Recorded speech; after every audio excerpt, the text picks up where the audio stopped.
if Jank and I had like if we did like a face merger type of situation, like this is like, you know, we look good. The real uncle nephew merger right here, baby. Anyway, blast it off. Let the people know we're live. We're alive. Denial is the best. You said you want to do a fun IRL with Stavi, baby. I did, and I hit him up, but he already worked out. I wanted to take Stavi, baby, to Zoo Culture, but he was like, oh, I already hit the weights yesterday, King. I'm gonna hit him like on Sunday if you want. And he's got like a bunch of shit that he's doing. So I was like, fuck it, whatever, you know. Shaving the comment, the allegations I see, yes. The Nile's a river in Egypt, by the way. Good one. Bro, Zoo Culture stream would be insane. I agree. How it feels, Elwig in Japan and you here. I'm gonna go soon. Like, I'm gonna go after the election season is over, so I don't really give a shit. What is in the bottle that you drink? And it's a potion, dude. It's a secret potion that gives me my youthful exuberance. Your stands are already one step ahead. Yeah, it's baby girl time. We're doing baby girl shit. I'm baby girl now. Sometimes baby girl's a 33-year-old man. That type of situation happens, you know. It's not that surprising. But anyway, Ronaldo, Face Ronaldo, Abel Ronaldo did a stream with the fucking Costco guys. Sorry, trigger warning for M HUD. I know he's gonna fucking hate that shit. Okay, where you at, hater? I know Bronny had a fucking insane performance. He's banned. Wait, what? Why? What the fuck? What did he do? Anyway, wait, is this the clip? Wait, why did he get banned? Ronaldo banned on Twitch, don't show. It's fine. This clip is not even about him. What? Someone explain to me why he got banned. Showed stake gambling. Oh, really? What the fuck? Why was he doing that? That's dumb. Anyway, he did a fucking Costco guy stream, and I thought it was really cute. I thought it was really cute because the Costco kid has literally like, he's done content with like a shit ton of people. And at the end of their broadcast, he teared up. He was like crying. Big Justice was crying because he fucking played with his favorite content creator. It was so amazing, dude. It was so fucking cute. It's like those moments when you remember, like, this is a child, okay? This is a baby, all right?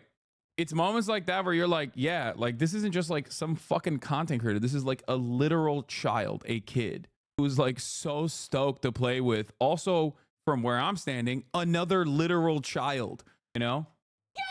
Sketch is here too! Is that really Sketch?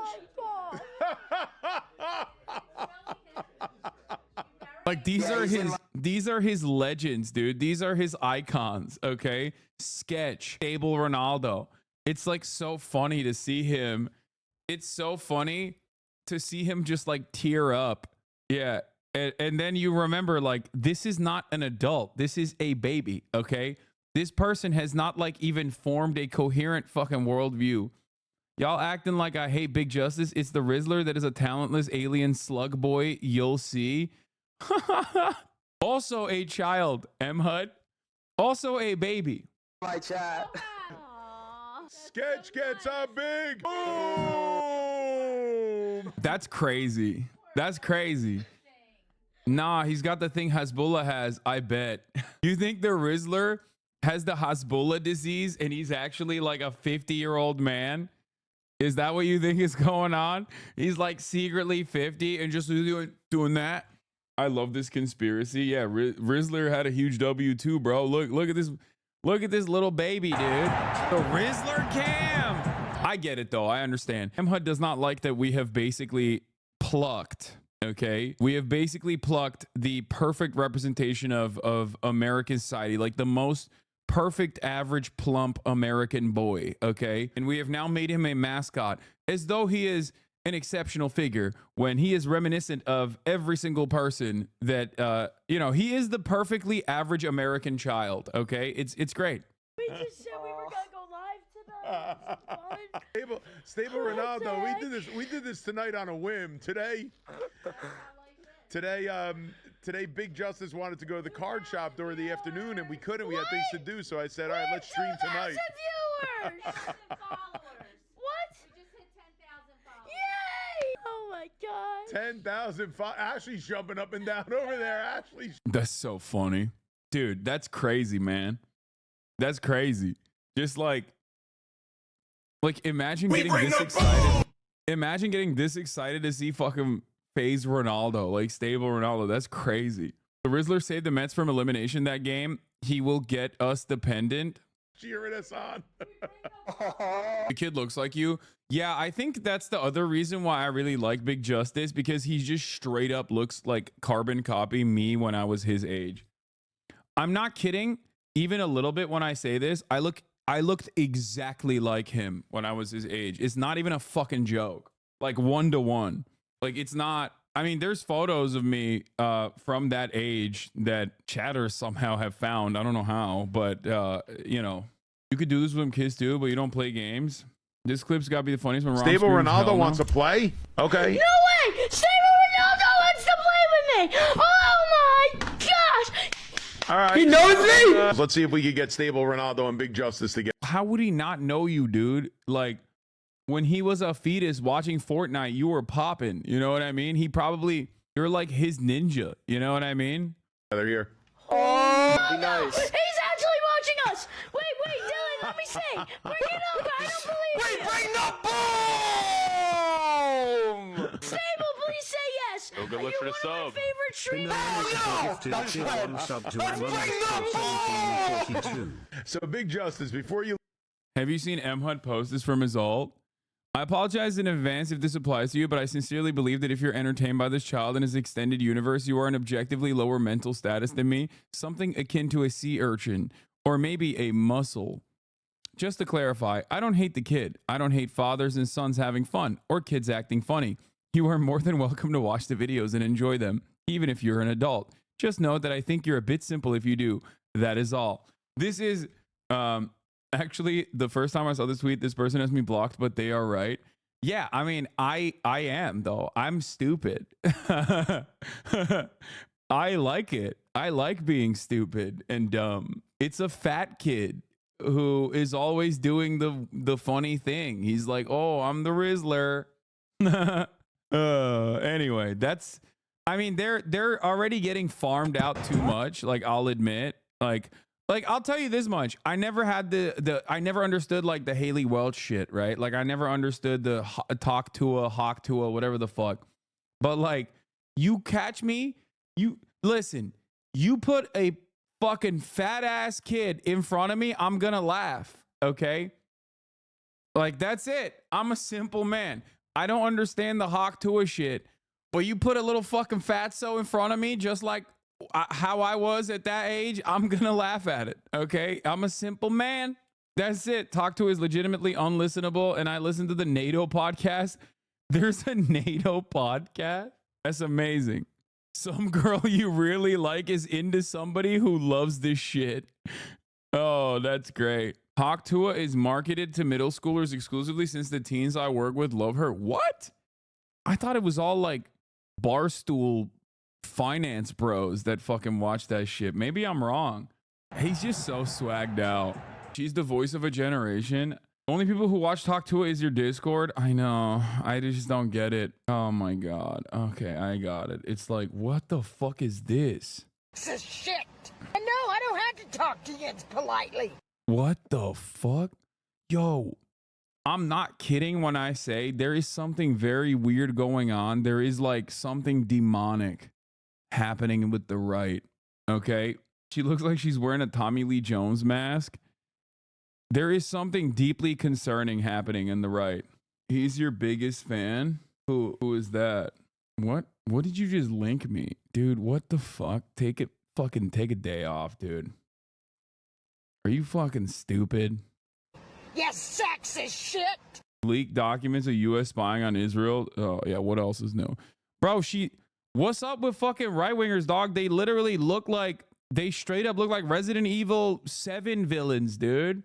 Why are they like that? I just don't get it.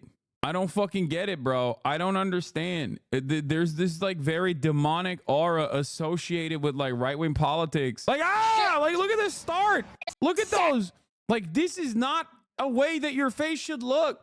This is not how your face should ever look, man. What the fuck? This is shit. It started on its own. She's too powerful. She's too powerful. The video is playing on his own. See, a lot of people say, Hassan, you don't do scary content for Spooktober. Well, there you go. The scariest content of all. The median voter. The rural American voter, dude. What more? There you go, dude. What's scarier than fucking that?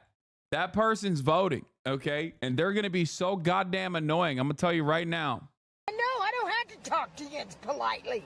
Yes. I think Kamala Harris is really making gains in this demographic.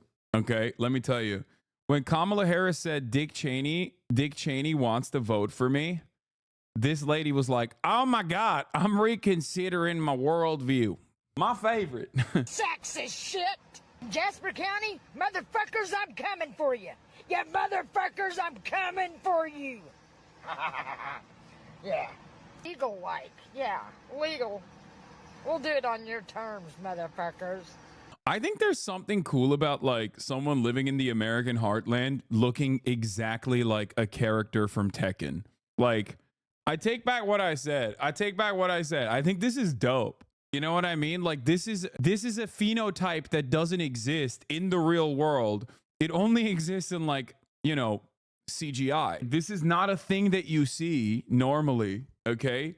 And she's over here looking like a goddamn anime character in real life, dude.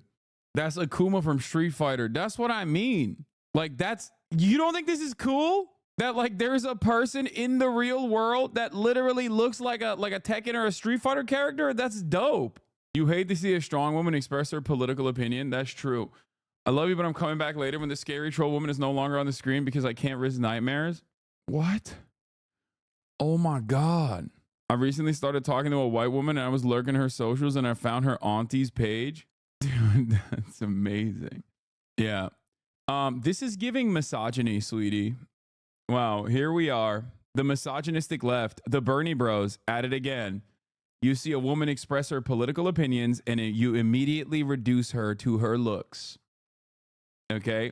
It's really fucked up. I would never do that, and I'm not doing that. But, you know, I'm using this as an example. It's the taking pictures with infinite jest of making fun of women pipeline for me. Yeah, that's what I did. I went from taking pictures with infinite jest last night. Yeah. The prophecy has been fulfilled. Our government needs stopped. Stop. Sexist. I love that, dude. I love that. It's like, I just crazy. It takes a small man to go for the low hanging fruit, but it also takes a small woman to work at Gringotts Bank. So swings and roundabouts, really? This lady looks like she works as a jump scare. That's crazy. Please, for the love of God, look at this talk to a moment. Oh my God. When the hell did you have Bobby Lee on the podcast? What? What's he doing in my podcast room without me in it? Is that Photoshop? I don't know. Did you have him on your podcast? No, I don't think. Do you know who that is? My face says it on the picture.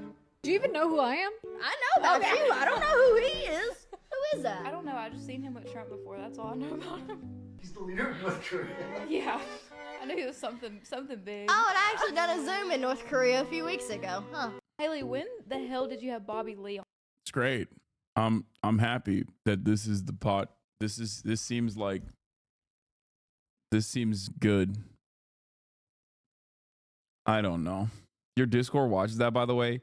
Yeah, it doesn't surprise me. They're fucking brain broken, dude. They're so brain broken. Anyway, what is this? Woke up from a nap and asked my boyfriend what he was doing, and he said watching Hassan and taking notes. That's a good note to take, I think. Anyway, that's it. We did it. I'm doing whiteface combat the extremist allegations. I shaved drone strike near Netanyahu's residence. Trump on PVD, Paul watch, hog watch. Bronny lost by 59. Here, okay, let me tell you something, okay? Let me tell you something. Bronny James, he finally did it, okay? After having a sequence of games where his average points averaged out to, I think, 0.5 points across the board. He did it. He finally reached double digits in points in a game. He got 17 points, 4 rebounds, 3 steals, and 1 block. And it's kind of crazy. Bronny got 17 points on 17 shots, was a minus 37 against guys out of the league after preseason. He did it. He got a triple single. Yeah, I don't know. I just, it's great. I'm happy. I'm happy that he's living the dream. Anyway, what is this? Got my boyfriend to start watching you, and then a week later he broke up with me. A coincidence? Who knows? Damn. I'm sorry for that. Okay. Let's get started. There's a lot to talk about. Okay? There's a lot to talk about.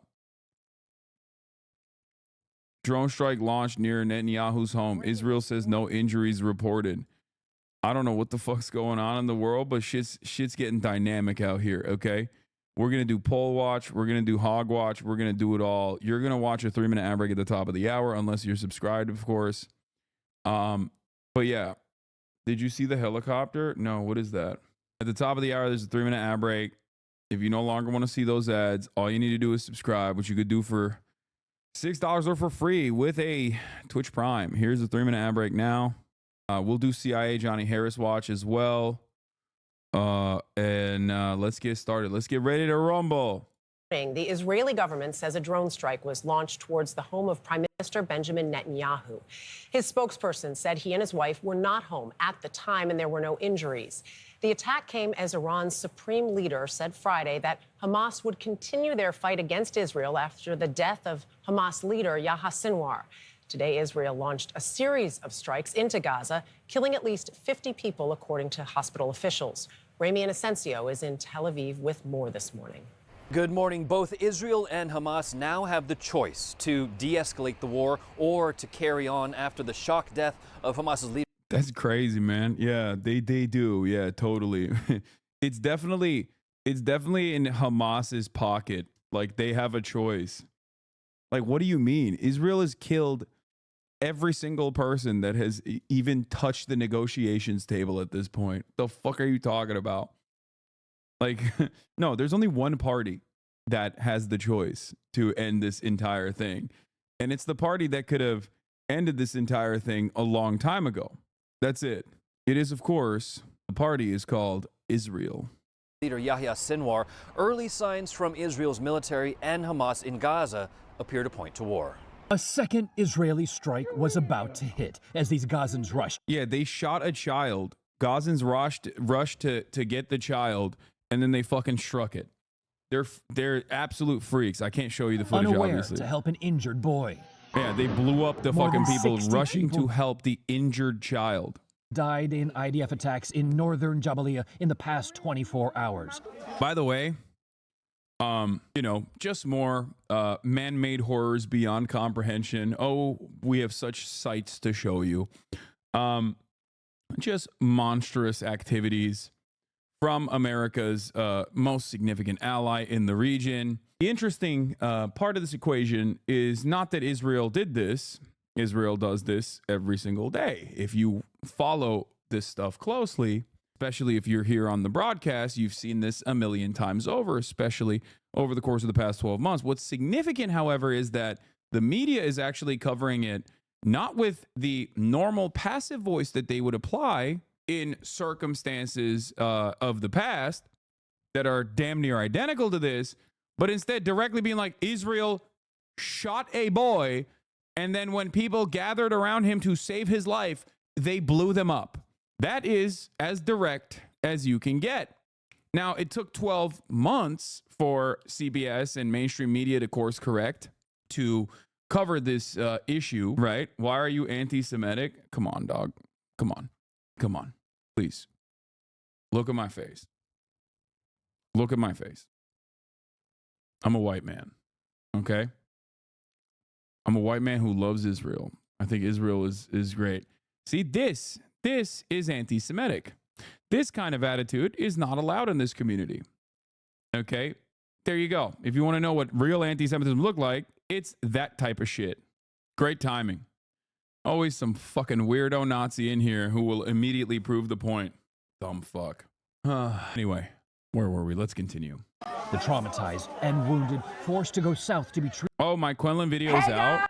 Let's go. That's 44 minutes long. That's crazy. When you shave, you don't just look white. You look British white. Good.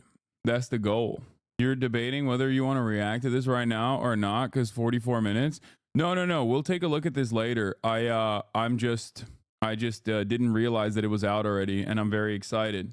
But let's continue. We're currently doing news coverage. Treated others to be buried, including 31-year-old Mahasen Al-Khatib.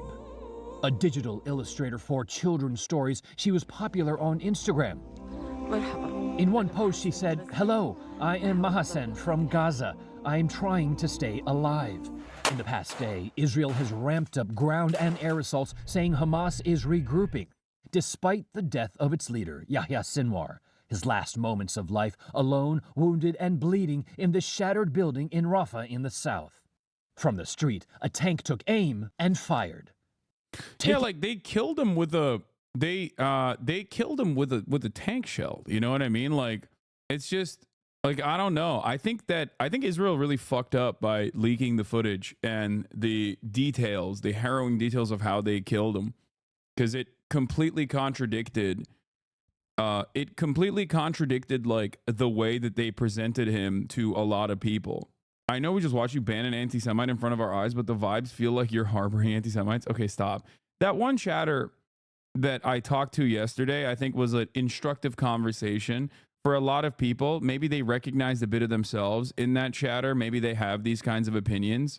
Maybe they've internalized it. I don't know. But it's good that I have these charitable conversations, because I think ultimately, a lot of people, like, I can't argue against vibes. You know what I mean? Like I just, even if something is entirely the opposite of the truth, people still have the capacity to feel very differently, right? That conversation sounded like someone that watched the stream on mute. I know. Not gonna lie, Hassan, I disagree. Everyone seemed to hate you bringing this chatter in. I don't care. Anyway, yeah, it was also short. It wasn't like a super long convo. My girlfriend said you are hot, except I don't have a girlfriend, and I said that. Nice, man. Anyway, let's continue. Taking out the architect of the worst attack on Israeli soil in history. What went through your mind? Glad is not the right word, because you never want somebody to be dead. Meirav Gonen is the mother of Romy, 24 years old, abducted from the Nova Festival and still held hostage in Gaza. In the tunnels, without daylight, for more than a year. Can you imagine not to see your daughter for a year? With the death of Sinwar, does this open the door greater for peace or for more war?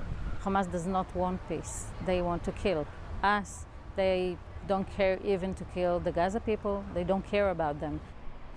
And talk has now started on who will lead Hamas going forward. There is Yahya Sinwar's brother, Mohammed. There's also Hamas's chief ceasefire negotiator, along with a former leader of Hamas, and that was before Sinwar. Whoever is chosen, they will probably be the next target for Israel. Errol. Remy, thank you for that. There was almost something muted about the crowd's reaction to the procession of body bags into the Al-Aqsa Martyrs Hospital, central Gaza today. Where you'd expect other family members visibly shaken, weeping loudly, it was quieter than normal. Your chat is so gross. Why? What has taken place here that causes you to feel like this chat is so gross? We are once again looking at man-made horrors beyond human comprehension. And you're like reading the chat. I think people are trying to bait you in the drama.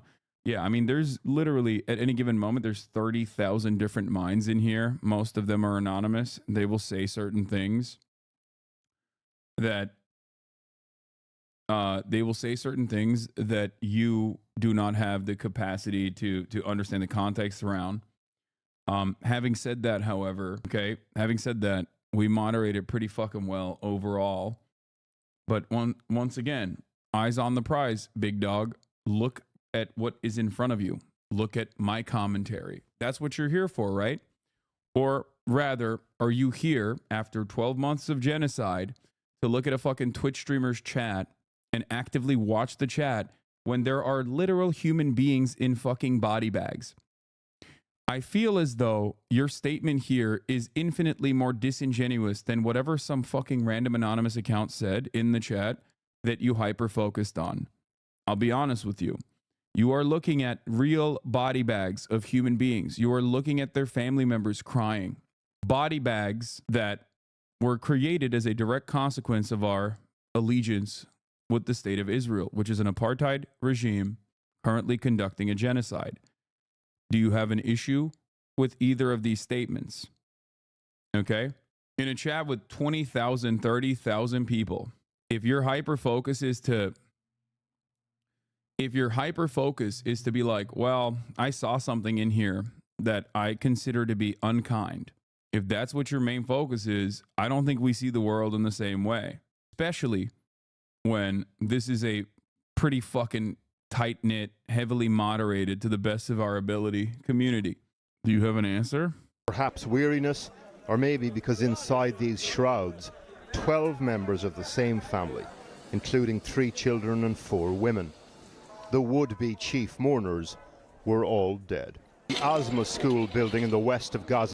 It is your acceptance and hand-waving of the terrorism and anti-Semitism in your community that is distracting from the plight of Palestinians? You're right.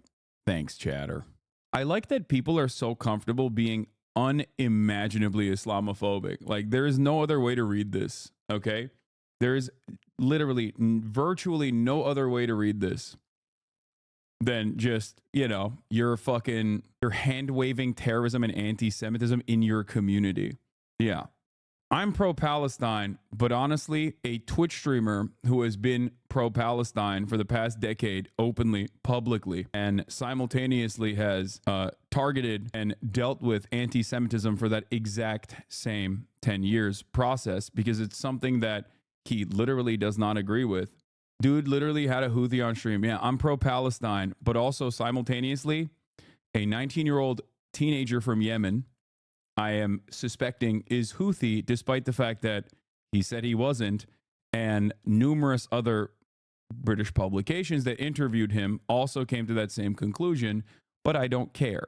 I am derailing this conversation back to an interview that was conducted 10 months ago when the Houthis themselves weren't even a part of the official State Department terror organization, let alone an interview that would be perfectly fine and would have journalistic value even if he was a Houthi, for the record. Maybe the tone would be different, but regardless. Trust me, bro, I'm not Houthi. Lamau, be for real, bro. You sucked them off the entire stream. You're the one implying they're synonymous right now. Trust me, bro, I'm not Houthi. Be for real. You sucked them off the entire stream. You're right. A 19-year-old who from the age of 10 to 16 experienced genocide in the hands of Saudi Arabia has the understanding of a dude that grew up in your fucking neighborhood in Naperville, Illinois, in terms of like what is considered problematic. He has it all. He has the wherewithal to turn around and say, trust me, bro, I'm not Houthi, even though he secretly is. Because that's the calculation that this 19-year-old is making.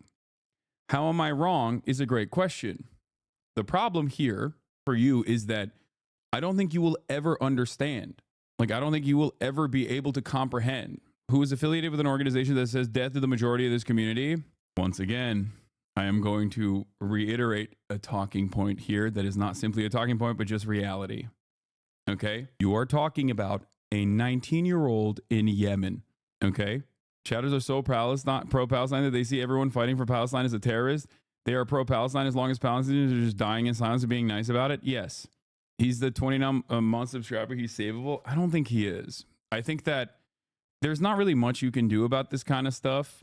I don't think there is like a legitimate way to tackle this. The only reason why I often do tackle this is because I do truly believe that people will inevitably understand where I'm coming from. That's why double down on what if he was a Houthi? These motherfuckers would celebrate U.S. soldiers and presidents, but not the militia of oppressed peoples. No, I know. That's why I also do say that even if he was a Houthi, even if he was a directly affiliated, even if I had the opportunity to interview someone within the Ansar Allah movement, I would still do it. The tone of the interview would probably be a little bit different. You would still think that I'm humanizing them and being nice to them, for sure. Like, you would still have your issues with that. Absolutely. But ultimately, I'm not the only one who interviewed him. I'm not. And I don't see you this upset at Sky News or the BBC. And now you might say, well, it's because you asked him about like One Piece or whatever. That was a big point of contention for a lot of people. And it's like, yeah, I did. I was trying to have a normal conversation to bring out whatever personal information that he would be willing to give as a person who does not speak English. You know, people have interviewed Osama bin Laden. I think that there is journalistic value to that as well.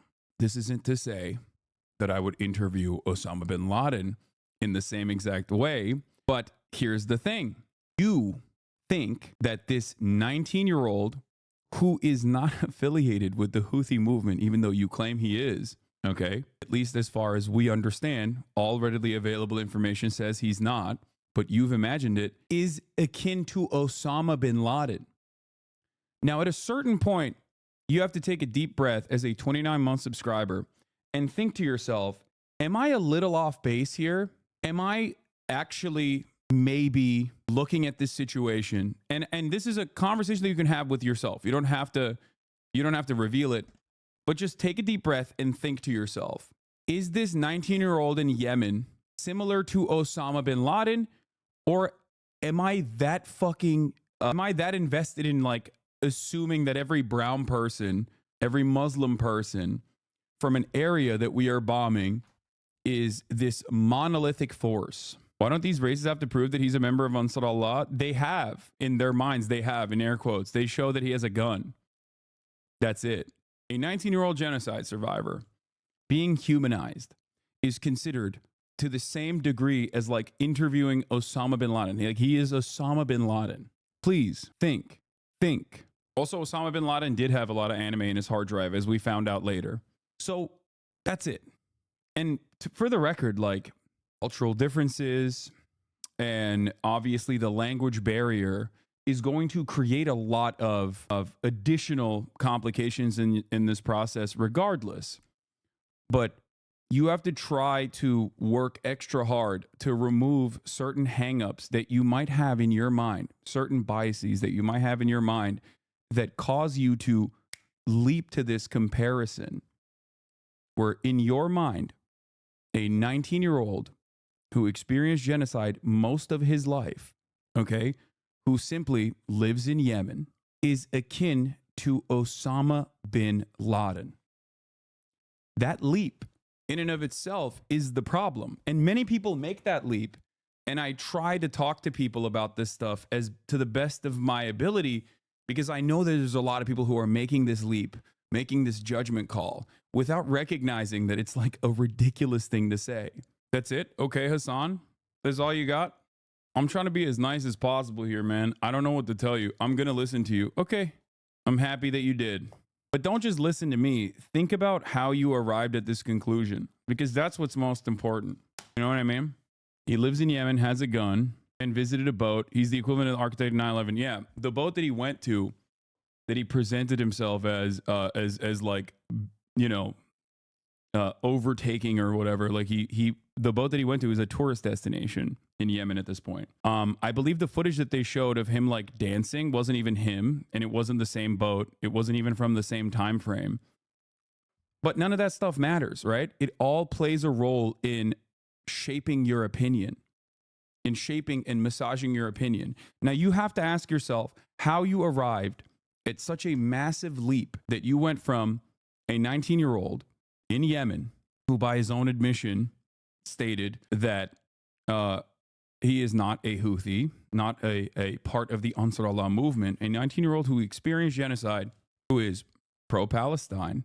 Like, what are the events that unfolded, and what kind of biases might you have inside of your mind that you still haven't been able to shake off that cause you to make this comparison?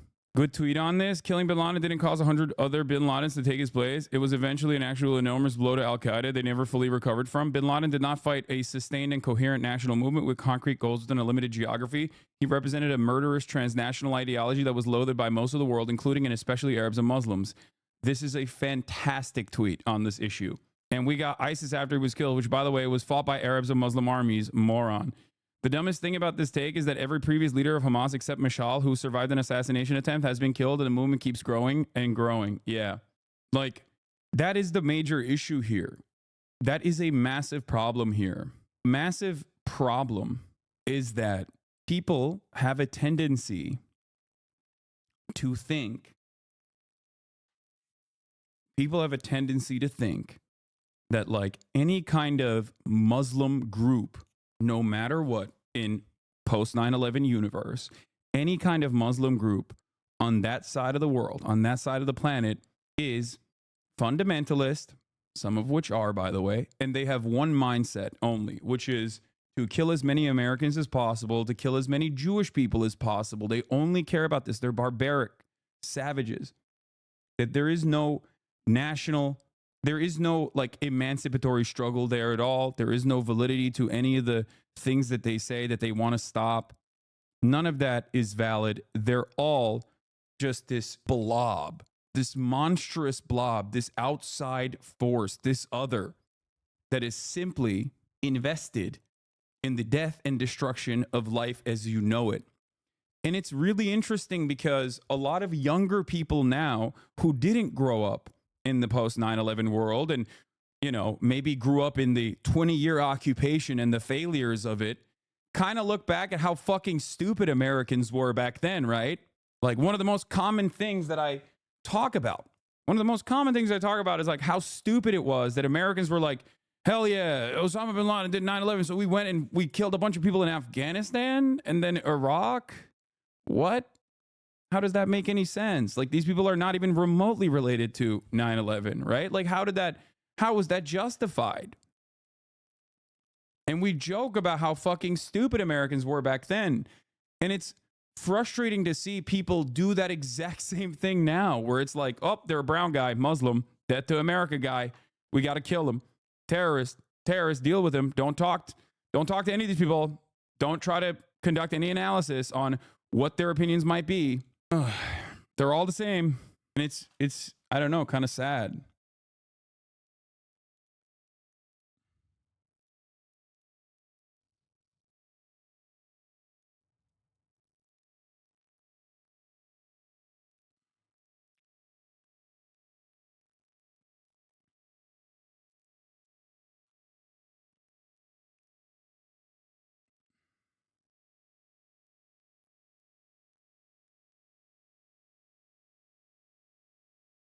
Anyway, it's genuinely very possible to overcome these biases. I remember as a kid, even as a bit as a teenager, being on edge. Anytime I saw Arab American at a grocery store or school, it's a direct result of Western anti-Arab agitprop that equates all of them with radical Islamist, fundamentalist terrorists. It worked on a lot of people, but through learning more and meeting new people and hearing their experiences, it's very possible to overcome this or help others to do so. Yeah, it takes a long time though, and that's what I try to do here. Okay? That's what I try to do every day. That's why I get very frustrated with the people that overlook all of that. The people that overlook all of that and immediately get cast aside. Like it's so easy. It's so easy when there's so much overwhelming quote unquote evidence that suggests that like, no, these brown people are fucking scary. I get it. I understand the biases that you may be subjected to due to endless amounts of social conditioning. And it goes far beyond just like seeing Ahmed, the dead terrorist, or whatever the fuck. You know what I mean? It's everywhere. It's everywhere. It's endless. That's the reason why, despite having a Muslim background, I sit there and I eat it when people are being overtly Islamophobic. I refuse to point it out in many instances because I know that just shuts off the conversation entirely for a lot of people. This is the one area where, despite being a white person, right, is the one area where people go, nah, you're a little biased. You're a little biased in this regard. Yeah, of course. Yeah. The failure to recognize the humanity and ideological complexity and motivations of quote-unquote terrorists during the war on terror was both the biggest boon to administrative agendas towards what was effectively war crimes, as well as the biggest mistake. It led to a quagmire of violence and involvement that only racked up a body count, and that's about it. I went to Belfast last year and did a tour with a former IRA insurgent. He said when he was 14, British soldiers shot up his apartment block, killing someone he knew. He joined the IRA's youth wing after that, then joined the IRA when he was 18. He was vague, but said he participated in combat against the British forces, was captured and put in prison for 13 years, where he was on hunger strike for a good portion of them with Bobby Sands. Later, he was released and joined Sinn Féin and helped the peace movement. Now he runs a community group that focuses on getting young males from the most hardcore Protestant loyalist and Catholic Republican areas of Belfast to meet and organize trips abroad so they can get to know one another and help communities get along because of the inevitable future of a united Ireland. Why I say this now in regards to Gaza, plenty of 14-year-olds will join Hamas, and the reason is because of the occupation. Speaking to IRL ex-insurgents and knowing my own family history, a lot of insurgents don't actually give a shit about the politics of their group. They join the fight, the occupation. Whoever is the best group to do it with, they fight with. Their motivations are mostly about fighting back against the occupation, avenging or protecting their families. It doesn't mean that they're all inhumane savages with a bloodlust for civilians. I'm not saying this terrible violence doesn't manifest itself on civilians, which it often does. But the framing of things like October 7 are that Hamas attacked civilians and brought the genocide on themselves, which ignores the context of the occupation. We see this in Britain too. British atrocities in Ireland are contextualized through them being a response to civilian casualties from the IRA, ignoring the context of 700 years of occupation in Ireland, including 300 where Irish Catholics were directly subjugated for their faith/Irish identity. So this is not to say the violence starts and ends with occupation and colonialism. Not contextualizing resistance movements only serves to absolve the occupier of their crimes, and that's precisely the reason why people do it. And I don't want you to be a sucker. Please understand. I always simply ask you one thing and one thing only. Just have a shred of charitability, especially if you've been in this community for a very long time. Please just have an ounce of charitability to what I'm saying without immediately assuming that I have some secret bias, that in my heart, that I'm actually a secret anti-Semite and that I love the extremism. I love the fundamentalism. I want to throw gays off rooftops or whatever. Okay? Like, it blows my mind that people can be in this community for so long and not trust me on this when I talk about these issues. My goal is to offer a voice and a platform to things that you do not hear in American media. Okay? I think Ta-Nehisi Coates did a fantastic job with this as well in the message, and that's precisely what he has talked about extensively since the book came out in his book tour, right? That you can get this content. You can get pro-Israel perspectives. You can hear from every avenue of Israeli society, with the exception of the Israeli left usually, right? In every single outlet, in every single mainstream outlet, okay?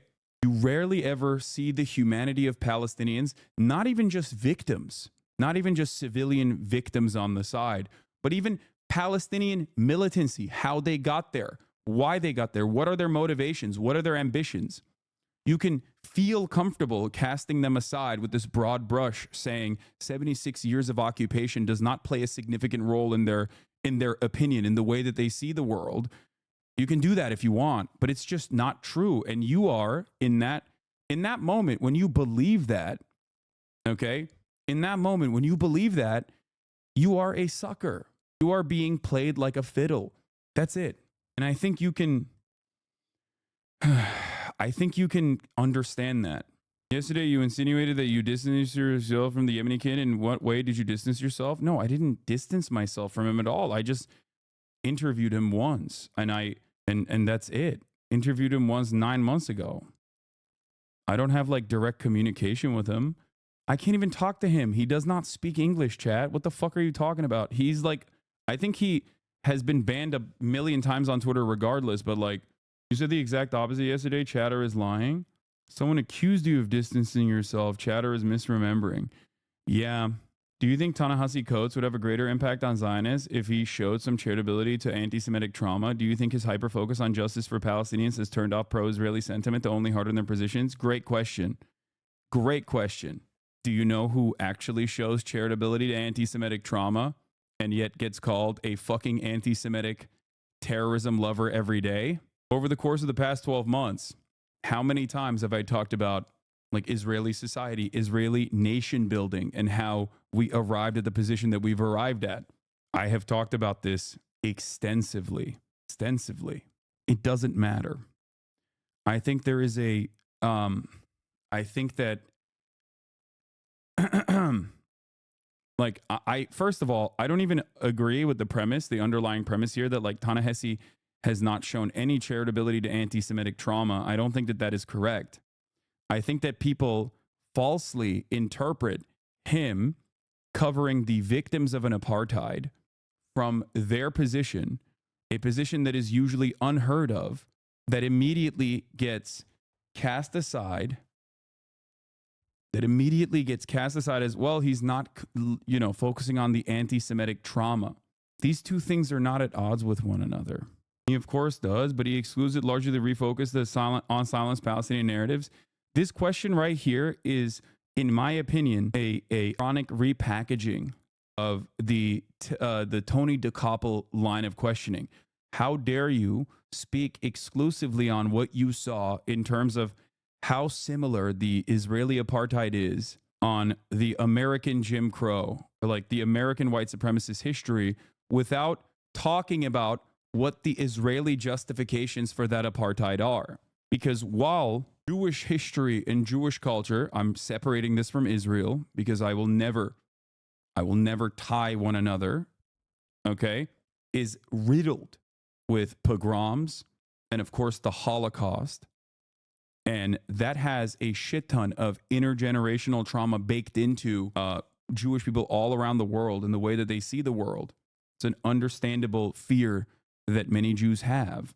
The weaponization of that real fear and that real history is one that Israel nefariously uses to consistently position themselves as though their ethno-state, their apartheid, genocidal ethno-state, is one that protects Jews and must exist in the violent ways that it does. So no, him talking about the trauma, the anti-Semitic trauma, would not in any way, shape, or form turn around and cause people to be more charitable to his position.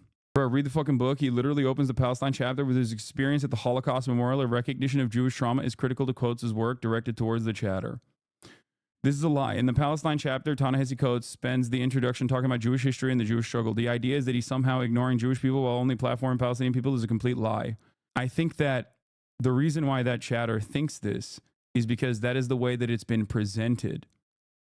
Okay? And in the conversation that Ezra Klein had with Ta-Nehisi, there is one point that Ta-Nehisi absolutely agrees with, which is that he did not interview members of the far-right coalition or even centrist Israelis. He did not interview Israelis when talking about the apartheid. That's what he said.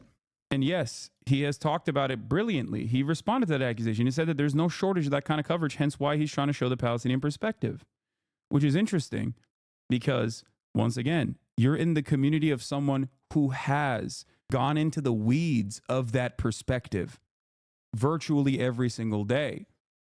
And yet I still get probably even worse smears than Ta-Nehisi receives on a daily basis. Do you understand? It doesn't matter. I'm telling you, with my own personal experience, there are still people that come in here and knowingly and disingenuously claim that I am a fundamentalist terrorist supporter who is festering anti-Semitism in this community. A gross smear, regardless of how much I have, of course, framed this conversation around the perspective of average Israeli citizens. I've done it time and time again. That's why I thought the conversation that I had yesterday with that one chatter who said your overall vibes were like that you didn't care about the humanity of the Israeli citizens in the first 6 months. You never showed their perspective. You always considered them to be like monolithic was just wrong. But the reason why I still take the time out to talk about those things, is because I understand the environment that I exist in. I understand that there are people who have these sorts of hangups. Now, on the one hand, I can just simply say, that's just fucking Islamophobia. What are you going to do? Fuck them. Okay? And I totally understand why many people, especially in all the carnage that they see every single day, feel that way and just tap out. I have the capacity to engage in that emotional labor as a person who is profoundly privileged. So I will do that. Of course, I have my limit, Sometimes I do put my foot down. Sometimes I do get emotionally exhausted and will end up saying something that comes across as unkind. But in most moments, the reason why I carefully and deliberately sift through all of this propaganda is because I recognize that many people have those hangups. That's why a lot of people didn't understand the way I spoke to Asmongold, right? They were like, what are you doing? Like, this guy said something that is so openly and overtly violent and wrong. Like, how can you have a normal conversation with that person? Is it because he's your friend? Is it because he's a big Twitch streamer? All this shit. Like, why didn't you attack him more aggressively? And it's because I understand that Asmongold's sentiment, while left no room for interpretation and was pretty overt in its bigotry, is a commonly shared perspective by many Americans. So it is outright unproductive to be your fucking soldier in that battle and behave in that way that you want me to behave. Because my goal is to have a normal conversation and potentially change some people's framework, snap them out of this stupor that they're in. That's how biases work. That's how you try to, get people to unlearn certain things that they now not only take for granted, but they think is just, this is real life. That is what it is. And I think do you believe some people are born inherently evil? No, I don't. Let's continue. The city was also hit again. The roll call of the dead there, 7 people, including some of Mohammed's friends. We were sitting in front of our tent. Suddenly a huge strike. My friends who were with me here were killed. Another one was killed over there. May God have mercy. My little sister was injured. If anyone thought that the killing of Hamas's leader Yahya Sinwar might mean a pause in the fighting, last night they were well and truly disavowed of that. The Israeli military sent in another army unit to support forces operating in Jabalia, the largest of Gaza's 8 historic refugee camps. At least 33 people were killed there yesterday. According to the director of... I think the more we focus on streamer drama in the context of a genocide, we are all headed a step closer to eternal hellfire. I don't disagree with you, but I'll take whatever I can get. If that is the only thing that causes people to pay attention to this, then I'll use that opportunity to draw some attention to it and then restructure the conversation around the humanity of Palestinians, the Palestinian emancipatory struggle, historical context as to how they exist on this planet, and show them the carnage that we are paying for with our tax dollars. That's it. Because there is, streamer drama aside, there are larger systemic trends and cultural attitudes that people have that I can address from the framework of drama. Drama is, of course, the only thing that people want to pay attention to because they don't really care. This is like impossible to contextualize. You will never, if you have not lived anywhere outside of the United States of America or the Western world, okay, there is no way for you to understand these destroyed city blocks as anything but, yeah, we kind of do that shit on that part of the world. They're barbaric. It's just, that's it. And that's precisely the reason why a lot of people, especially in America, a lot of American watchers, a lot of Western watchers only care about this as far as like, it moves their favorite content creator in a certain way. There's parasocial activity here, but drama makes this stuff more palatable for a lot of people. It makes it more personal for a lot of people. That's it.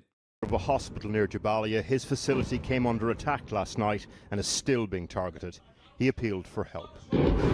Please, our brother and sister, all the humanitarian societies, I have to pay. Urgent call, just to please help our medical staff and the injured people.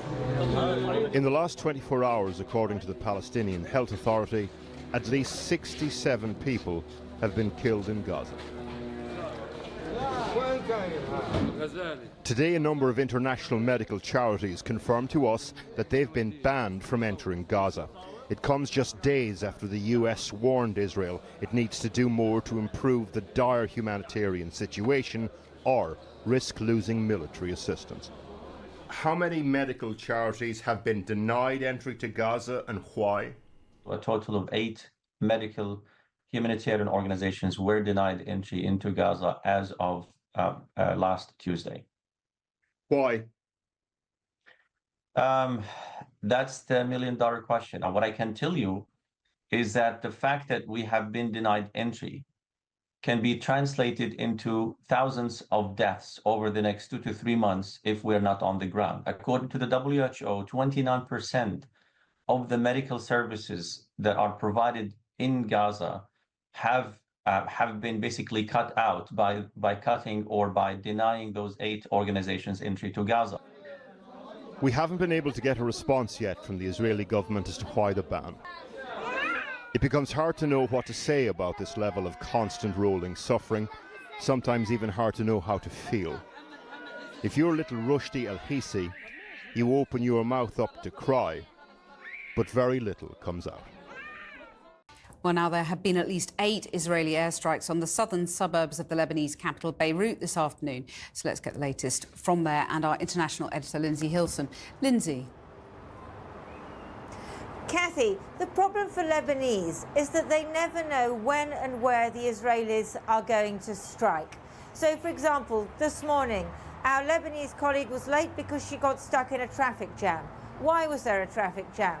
Because an Israeli drone had dropped a bomb and hit a particular car going down the road at a place called Junia, which is a Christian suburb. 2 people, we understand, were killed in that strike. We don't know who they were or why they were hit. We don't know if the Israelis were targeting that car or, you know, it's a moving target. Maybe it would have been another one, although on the whole, they're pretty precise.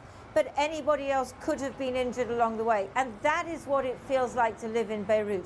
You hear the sound, the whine of the drone above all the time. And you don't know who's around you who might be an Israeli target. And then this afternoon, we could hear the bombs falling in Dahir. Now, Dahir is the southern suburb, which is a Hezbollah stronghold.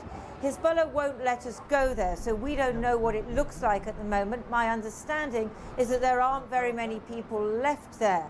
Israel has talked about there being tunnels there and arms dumps held underground. But again, we don't know exactly what they were targeting. But what we do know is that there were a lot of explosions in Beirut today. And tell us a bit more about Hezbollah's response. Are they continuing to fight back?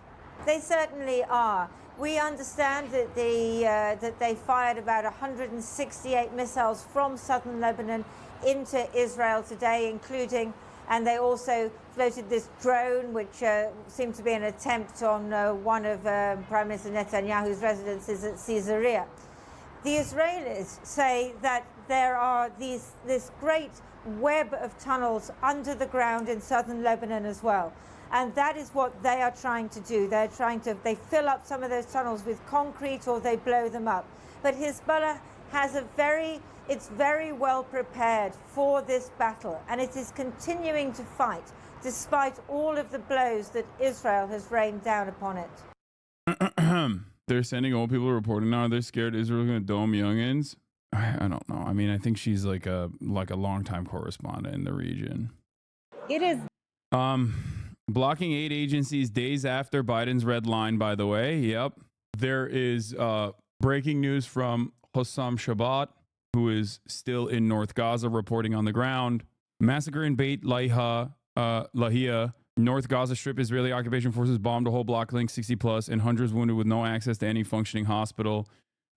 It does seem as though Benjamin Netanyahu is basically ramping up its genocidal efforts in North Gaza, trying to completely cleanse that area, claiming that every single person that is there is Hamas, intensifying its bombing campaigns, intensifying the civilian casualties, and that is partially because of Biden's quote-unquote supposed red line, which, of course, as things stand, is not a real red line at all, especially all things considered, especially considering that there has never been any sort of significant scaling back of weapons that have been sent to Israel.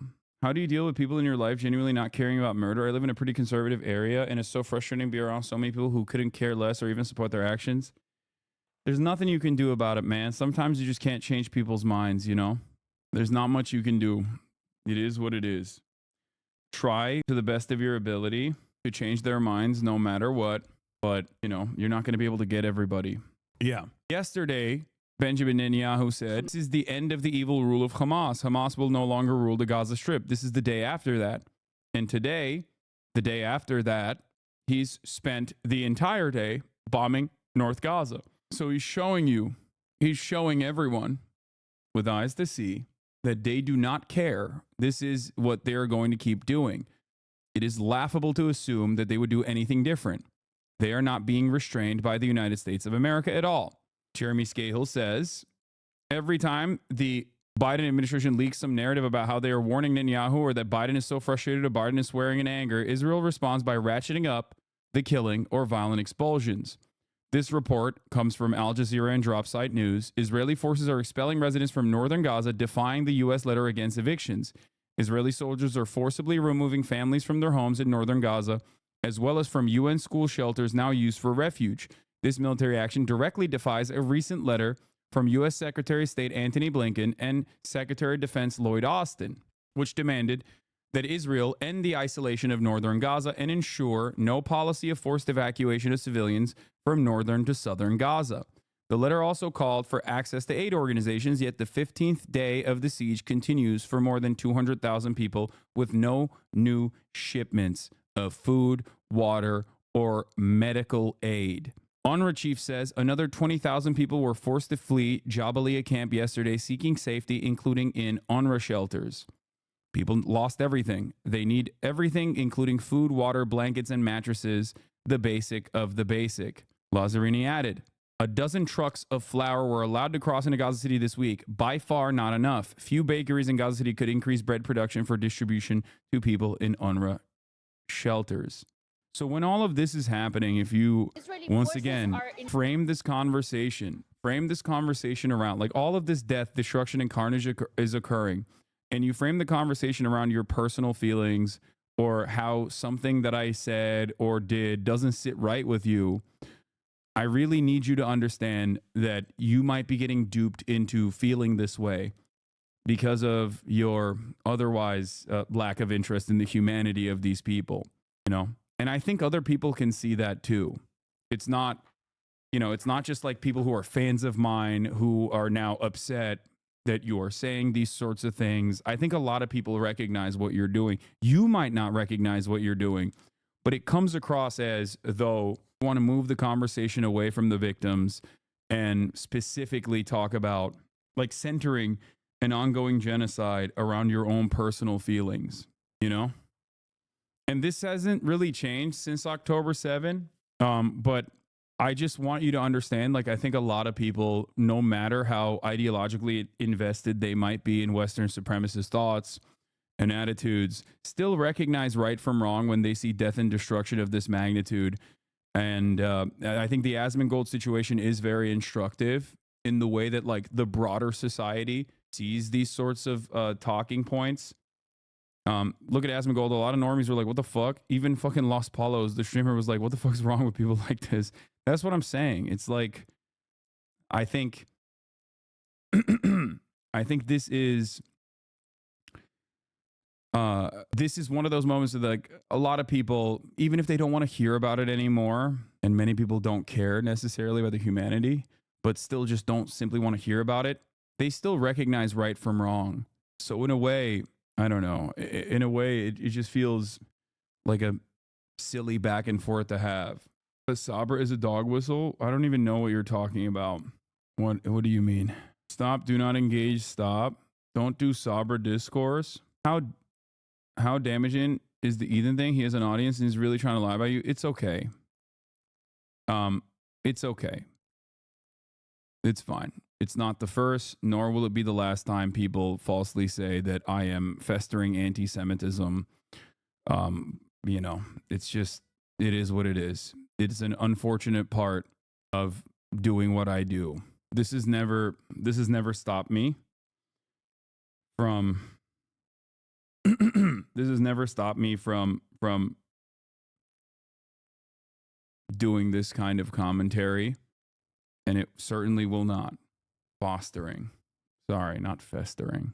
Kat said at Mother Jones, now she's Palestinian, does anyone else feel ashamed knowing that his children are being burned alive in hospital beds? You are safe and comfortable in your home, and then feel ashamed of being ashamed because it's the lightest possible burden we could have at this moment? Is this even coherent?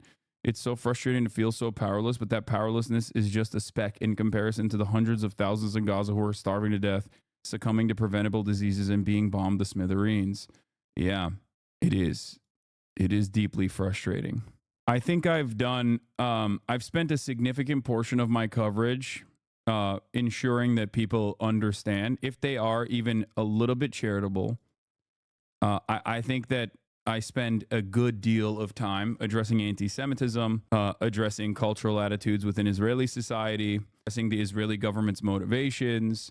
I don't think that, I don't know. I don't think that, I understand people can be duped into believing something, especially when it is so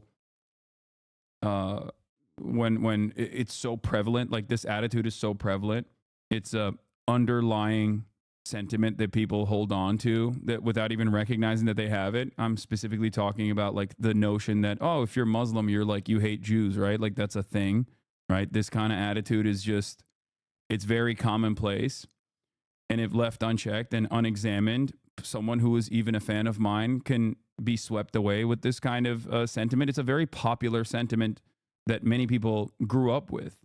Most of you dwell on this drama about people's feelings. Let's move on. I'm trying to get people that might have a certain point of view in the Western world to re-examine their analysis, to re-examine the only way that they touch this conflict. If the only way you touch this issue, the only way that you touch this issue is from centering the feelings of yourself or your favorite content creator, then you're not being serious enough about everything that is unfolding. Invading Jabalia, the Jabalia's refugee camp with their tanks, and not only that, the soldiers are kicking out Palestinians from their houses, and we have been seeing footage of also tanks proceeding very close to The U.S. would do anything if Israel starts killing by the thousands? What do you mean they are? UN shelters, asking for the Palestinians to go out of the schools, asking them to evacuate and forcing them to leave those areas. Not only that, according to eyewitnesses, they're saying that also the Israeli soldiers are also arresting Palestinian men and interrogating them and separating them from their families. We have been also seeing footage for people on the move being forced to evacuate. But at the end of the day, those Palestinians are being shot at, are being evacuating, and all of this without zero stock of food. They do not even have drinking water. If someone has been injured, there's no ambulances to rescue them. And this has been happening for the past 15 days. We're not... Yeah, it's really fucked up, dude. And it's also directly and expected that Israel would behave like this, but it is directly at odds with what Biden clearly mapped out. And they've done this time and time again. That's why I jokingly refer to every single instance of Biden, like, you know, putting a red line forward or whatever as like a checklist for what Israel will do next. Biden will be like, don't strike this target. Israel will strike that target instantly. That's it. It is the sad state of affairs. Evan Hill from WAPO writes, earlier this month, I read Ezra Klein's interview with Franklin Foer, the author of a recent sweeping piece in The Atlantic looking back at the Biden administration's Gaza policy, in which Foer made an interesting claim about Biden's red line on Rafah in March. Klein pointed out that Biden said invading Rafah would be a red line, and then Israel went away and did it anyway. Foer replied that from the Biden team's perspective, they did enforce the red line by making Israel alter its invasion plan and do it in a pinpoint way. I can explain to you what happened from the perspective of the administration, which is that they delivered the red line to Netanyahu. It was delivered as, you need to come up with a plan for protecting civilians. In the course of invading Rafah, it wasn't the invasion itself that was the red line. Now I think the president expressed it differently in this interview with Capehart, and there is no resolving that disjunction. But when I would talk to people in the administration, their response was, you know what? Actually, Israel altered his invasion plans. Instead of going into the city and clearing the city in a block by block neighborhood sort of way, they did this in a much more pinpoint way where they encircled. They focused on smuggling tunnels and battling Hamas battalions without the same sort of casualties they had in Han Yunis in Gaza City. And I think that there's a case that they could make themselves plausibly that they were successful in reshaping that plan. And the problem is that they were very sympathetic to the aim ultimately. They felt like, okay, we don't want this war to continue, but we do want them to deal with these smuggling tunnels. Now, this is very important to understand, okay? Because this struck me as odd, says Evan Hill. On the left, looking at the satellite imagery, is Rafah before the invasion on May 5th. On the right is Rafah after major combat ended on September 12th. Notice something different there? It's that they actually destroyed every part of Rafah. Every part. Here, this GIF shows exactly what they did. Shokat Sufi, south of Rafah, an area of more than 27 miles or 2,400 acres, cleared between May and September. Tel Al Sultan, between May left and September right. According to UNRWA, Rafah had been hosting 1.4 million displaced people prior to the Israeli invasion. That dropped to 65,000 by June. Here's a close-up view of what Israel's operation in Rafah has entailed. The entire southern area here completely destroyed. Here's what Tel Al Sultan Rafah looked like through the camera of an Israeli soldier in late September. Leveled. Four told Klein that the Biden administration had a case that they could make to themselves, plausibly, that they were successful in reshaping Israel's invasion into a pinpoint operation. Commercially available satellite imagery allows us to check such claims. Basically, what the main point here that Evan is making is that the Biden administration is, something that you know already, by the way, directly in line with Israel's goals in Gaza. Okay? They can lie to themselves and act like what they're doing is actually the more humanitarian approach to ethnic cleansing. But ultimately, the goal of Israel is to ethnically cleanse everyone that lives there and engage in mass displacement campaigns. That's it. That's it. They're not gaslighting themselves, I think, into to thinking that they improved the situation. I think a lot of this song and dance here that they're playing both internally and externally works to, I guess, create this attitude that there is some rule-based international order protocol that they are following. I think that the problem is, and this is where their echo chamber actually comes into play, within the DC bubble, they might actually think that this is working. The problem is most people don't think like that. And you can tell, even the likes of the wannabe wonks and the wannabe DC analysts have completely dropped the pretense that they are actually, like, America is actually doing something that is different or is at odds with Israel's death and destruction campaign. They have dropped it. They can't, there is no, those are the guys. Like, it's not the Brianna Woos of the world, right? It's actually usually the media and NGO officials that are supposed to repackage what America is saying and make it seem on mainstream media, on mainstream outlets, as though, like, no, they are actually following fucking the rules, some rules. They're supposed to do that. But it's impossible to do so. That's why the quality of the defenders of American foreign policy has dropped off significantly. That's why the only people who are still championing this cause, are the likes of people who had no understanding of the situation prior to October 7 and are objectively fucking stupid, like Brianna Wu, right? They're just dumb. Like, there's no fancy way to talk about this. They're just not very intelligent. Okay? The likes of all of these liberal higher thinkers, like Ezra Klein in a different universe, if what is unfolding, if the death and destruction unfolding wasn't unfolding exactly in the ways that it was, would be the intelligent person who works to, because he genuinely believes it, which he doesn't now, but I'm just saying, in a normal world, that is the person who is writing these, like, well thought out articles about how, like, America in spite of everything is still following and defending the rule-based international order. They're actually doing a great job doing such a thing, right? Like, those articles don't exist. And I think that that's really interesting. That is something to take note of. Those articles don't exist because these actions are so overtly indefensible that the intelligent members of the liberal intelligentsia have dropped it completely. They don't even fucking talk about it. Or when they do, they openly criticize the state of Israel for its death and destruction.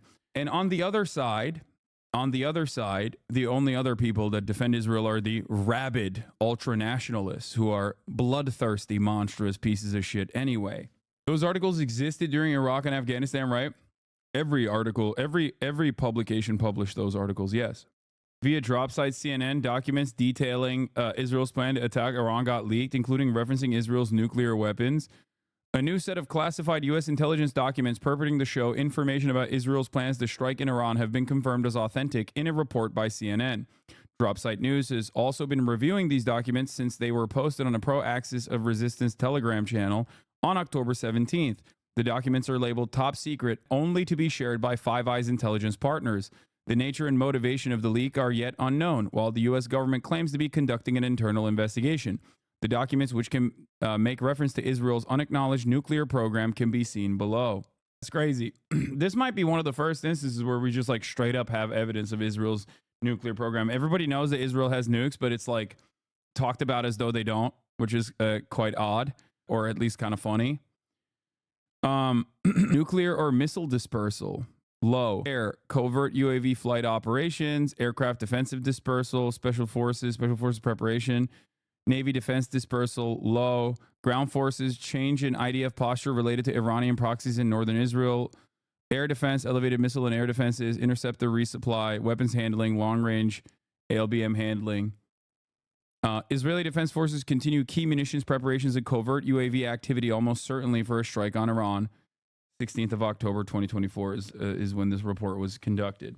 We did not observe any Jericho 2 medium-range ballistic missiles, MRBM, activity on the 16th of October. Israel likely dispersed MRBMs on the 1st of October, and we lack indications that the dispersals have concluded. MRBM dispersal is almost certainly defensive. We have not observed indications that Israel intends to use a nuclear weapon. I'm going to read that again. MRBM dispersal is almost certainly defensive. We have not observed indications that Israel intends to use a nuclear weapon. Yeah, that's the link I'm looking at. This has been MRBM is a medium-range ballistic missile, chat. ICBM is intercontinental ballistic missile. MRBM is a medium-range ballistic missile. In this circumstance, I think they're talking about like a nuclear missile. Why are no powerful countries stepping in to aid Palestine? Why would they? The most powerful country on the planet is defending Israel. Why does Israel pretend not to have nukes? What do they gain from keeping that an open secret? I mean, it's interesting because this comes right after Biden said he received the official time and manner of Israel's retaliation to Iran. Wouldn't Israel using nukes would be as smart as Russia using nukes, basically nuking their backyard? I mean, I don't think they would not nuke Gaza. They have already used more munitions in Gaza that are like 5 fucking nukes. So I find it so fascinating since the March of this year, arms deliveries from Germany have been stopped by German courts. The fascinating and funny sick thing is that the AfD and the right in Germany are attacking the current policy of doing nothing for Israel and the current supposedly more left policy, as our chancellor says, we support Israel and send weapons and will always and forever do so, instead of simply quoting the courts. Hassan, please thank me for subbing 50 subs before Israel nukes us. Israel wouldn't nuke us. They would nuke, Lebanon or Iran or somewhere else in the region if they were to. I don't think they will, but thank you. Especially thank you for giving 50 gifted subs to chatters at the top of the hour when there's a 3-minute ad break that is coming right now, and they won't be able to. 50 of them will be able to avoid seeing said ads. Israel, the type of player to flip a board game instead of admitting loss? Brother, that is called the Samson option. There is a direct military doctrine dedicated to what you just said as a joke. It is not a joke. That's a real thing. Scary stuff, but what do I think the U.S.'s response would be if Israel was crazy enough to use nukes? I think I don't know, guys. I don't know. Okay. I don't even want to think about that, but I will tell you, I think that there's no real red lines with Israel. That's what I think. So far, I'm just simply responding. So far, I am simply responding to what America has done versus what they actually say. I care more about America's actions than I do about America's statements on this matter. And America's actions indicate that there are no real red lines, that Israel can continue its death and destruction campaign in both Lebanon and Gaza, and maybe the West Bank as well, but like accelerate in the West Bank too. There is no real red line. I think they see it as land grabs being done for America, really, not just for Israel, but considering that they are attached at the hip, it's not just for America. I mean, it's not just for Israel, it's for America as well. Anyway, here's the video footage of a helicopter and a fucking Hezbollah drone, apparently. That's crazy. That's the helicopter, and that's the drone. That's wild. Dude, shit is crazy, okay? Where is this? Israel. Netanyahu's residence.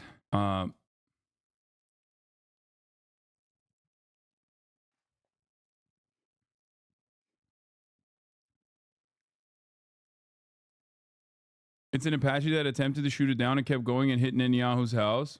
Bro, I'm Israeli. That siren scared the shit out of me. No, that was earlier, chatter. Don't worry. Israel used the Samson option to threaten Nixon, and he immediately buckled. Wait, what? In 1973, Yom Kippur War, Arab forces were overwhelming Israeli forces, and Prime Minister Golda Meir authorized a nuclear alert in order that 13 atomic bombs to be readied for uses by missiles and aircraft. The Israeli ambassador warned President Nixon of very serious conclusions that the United States did not airlift supplies. Nixon complied. This is seen by some commentators on the subject as the first sort of the use of the Samson option.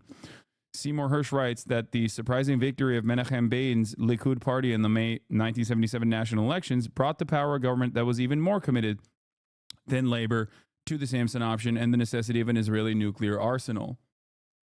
It turns out that the madman theory was used against the madman himself. I didn't know this. Trump will back down like Nixon? Dog, back down? You don't need to back down if your position is aligned with Israel. Okay? Neither Trump nor Joe Biden, or even Kamala Harris really, are at odds with Israel. If anything, I would say out of the three of those people, the only person who'd be terrified into submission would probably be Kamala Harris in comparison to Donald Trump, who's gotten $100 million from Miriam Adelson. Trump would be like, use the nukes. Why haven't you used the nukes, stupid? That's what he'd be saying. This does not absolve the current genocidal administration's crimes and complicity, for the record, just so you understand. Before people start going, Hassan, you're fucking libbed up or whatever the fuck. I don't really care if that's what you think of me, but Israelis are now realizing that the IDF made a catastrophic mistake when they and their soldiers released Sinwar's last footage without a hand, but continuing to fight in the military fatigue with tactical gear, given the ultimate honor. Hamas is capitalizing on this tale. The IDF gave News 12 reporter accuses the IDF gave Sinwar the ultimate honor with his own hands.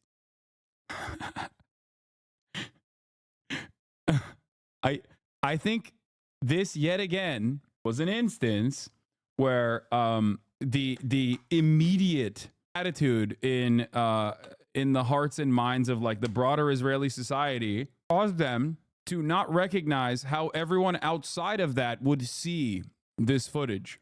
Like they thought this is fun and embarrassing because like that's the reason why they do the interrogations and stuff too, right? Like it is to embarrass Palestinians, to make them feel like, oh, there's no way to fight. Like this is what we will do to your leadership. This is what we will do to you.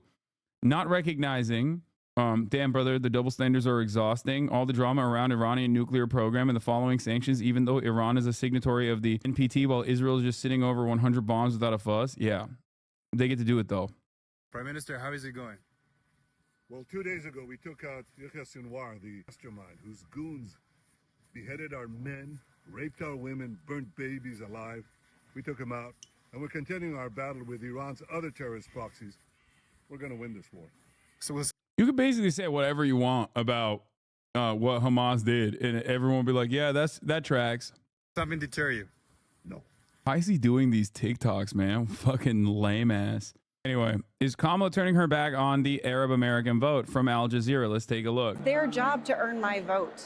It is not my job to fall in line. Arab and Muslim voters in Michigan are ready to abandon the The real enemy is Israel's own collapsing economy. Oh, 100p.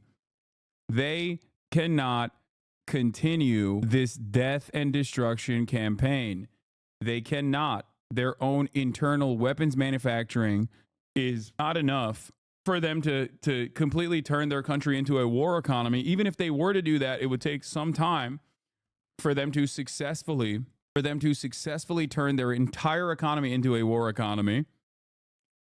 But even then, they lose all of the good favor of being the democracy in the Middle East, the only democracy in the Middle East, which was a lie always, but it doesn't fucking matter. Like, you're going to experience brain drain. Like, there are plenty of Israelis, including those who are in my chat right now, that probably, if given the opportunity, would get the fuck out of there in a moment's notice, right? Obviously, especially those in my chat. Plenty cannot because they just don't have the financial means to do so. The moment that the United States of America or anyone else says, hey, it doesn't matter if you're an American citizen or not, we're offering you refugee status, Israel collapses, okay? It turns into a nuclear armed state led by inbred Haredi dudes who don't know how to fucking read. It'll be a nation ruled by and comprised entirely of the Itamar Ben-Gvirs of the world. It's over at that point. You can't do a charm offensive and consistently. Oh, I forgot to run the 3-minute ad break, by the way, so I'm running it now. And consistently lobby American government or have narratives that suit your purpose in the halls of intelligentsia. Like you're cooked. You're cooked. Why is it that you think Israel has? One, why is it that you think that there are so many Tel Aviv offices, right? Like when you are in the region, when you are covering the issue, there's no fucking Gaza office, not even really a West Bank office for many of these places. It's just a Tel Aviv office. Number one, why is it that there are so many English-speaking spokespeople within the Israeli occupying forces, immediately ready to go at a moment's notice to contextualize the violence that is unfolding, to justify it? It's because no matter what Americans might say or think, the Israeli government understands the importance of the charm offensive. They understand the importance of trying to manufacture consent directly so that Americans don't make too much of a stink. Democratic Party. There's nothing worse than genocide. There is nothing worse than watching our babies' brains spilled out day in and day out, people being buried alive under the rubble. There's nothing worse than that. Any candidate or any political party that has been complicit in providing political cover and material support for a genocide is not worth voting for. We're back talking to voters in Dearborn, Michigan, home to the largest Arab American community in the U.S. When we came here last October, the Arab Americans we spoke to were adamantly anti-Biden. Now there's a new nominee and an even higher death toll in Gaza. We've returned 1 year later and are asking people how they're planning to vote in the presidential election. Free Palestine! Free Palestine! Free Palestine! Lexis Zaidan is a Christian Palestinian American activist who grew up in Dearborn. My grandparents are all people who've been victims of the 1948 Nakba. My dad's family grew up in Jaffa, which a lot of people know as current-day Tel Aviv. A lot of them left Palestine and became refugees because of what happened in 1948 of being displaced out of their homes unjustly, unlawfully, in a way that was dehumanizing and in a way that's happening to Palestinians in this very moment. She says that the demographic in Dearborn has a unique perspective on the election. And we see our parents that came from nothing, from war-torn countries that have been war-torn by our own tax dollars, still come here and create something for their family and contributed to a society that in a sense has betrayed them. When we last spoke to her a few weeks after October 7th, Lexis was clear that she would not vote for Joe Biden. Now that Kamala Harris is the nominee, she says she and other people in the community don't know who they're going to vote for president.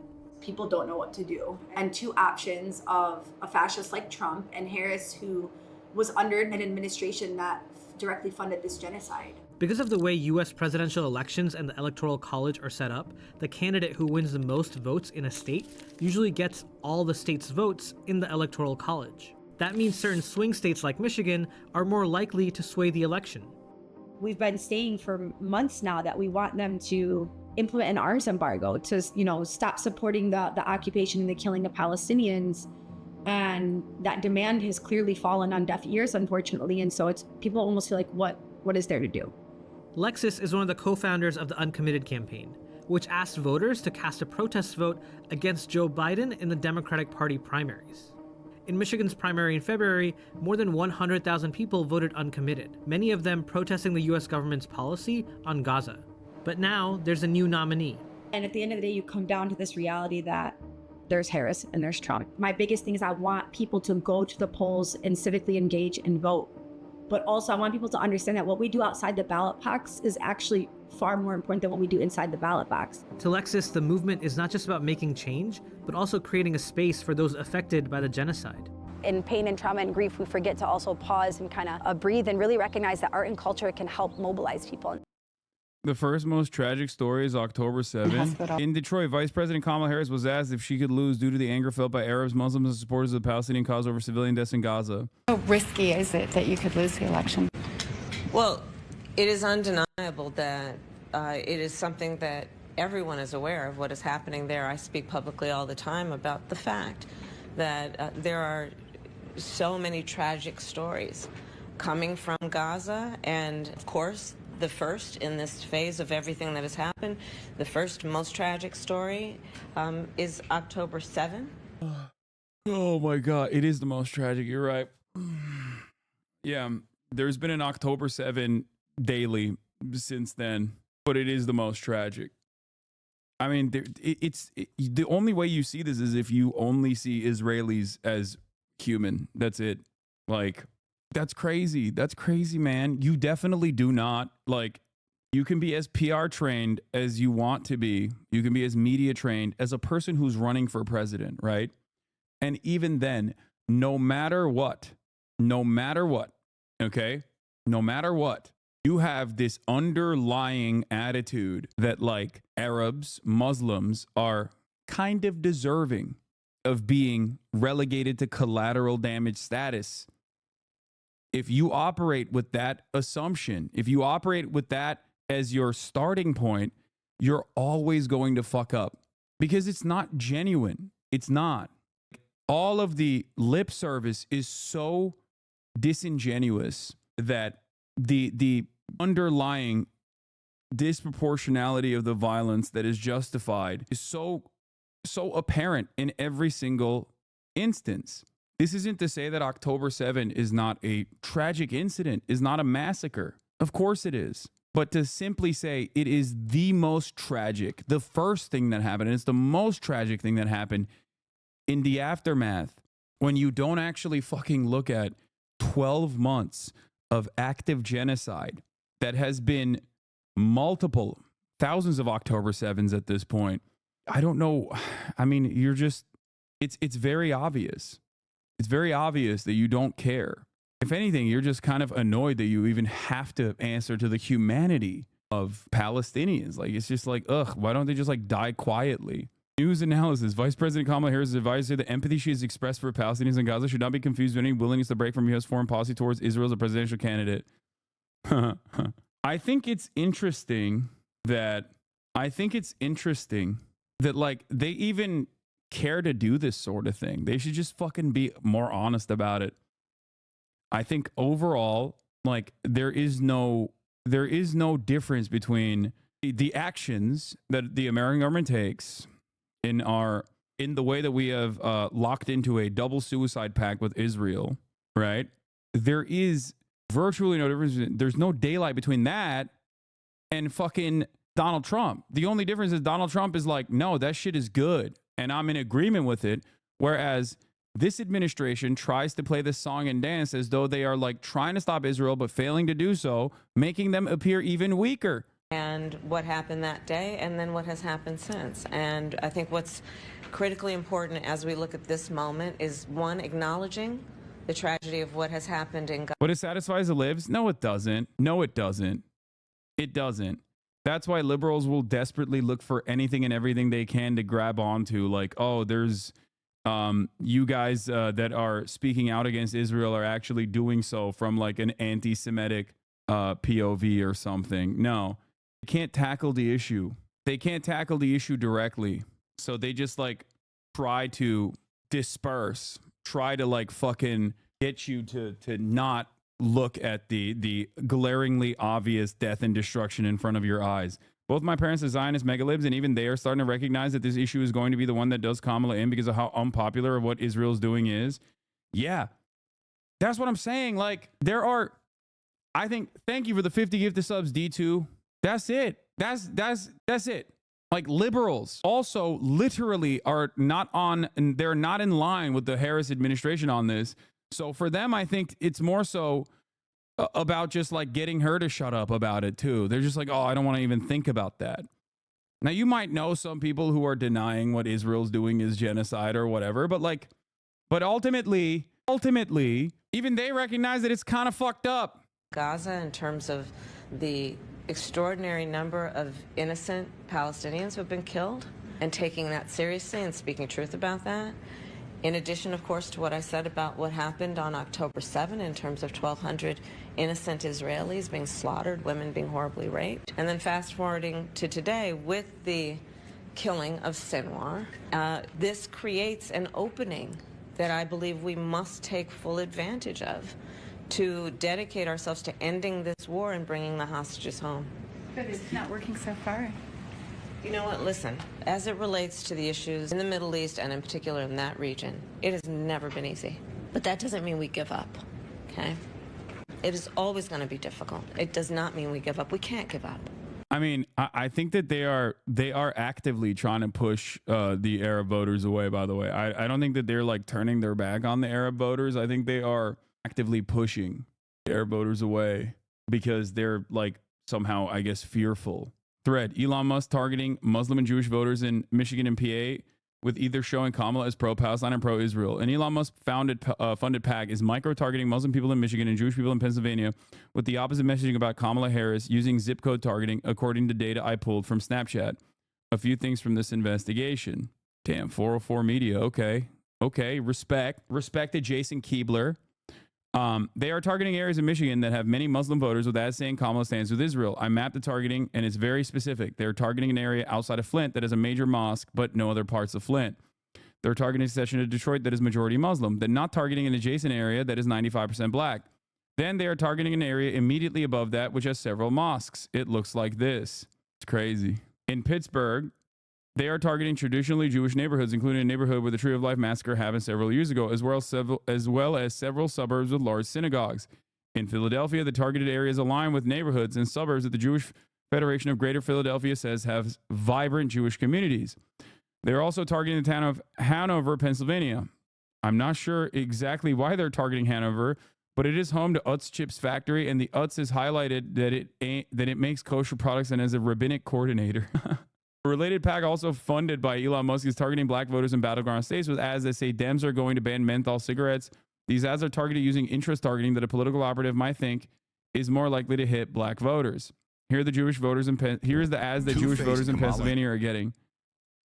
Two-faced Kamala Harris is secretly campaigning for Palestine and trying to get away with it.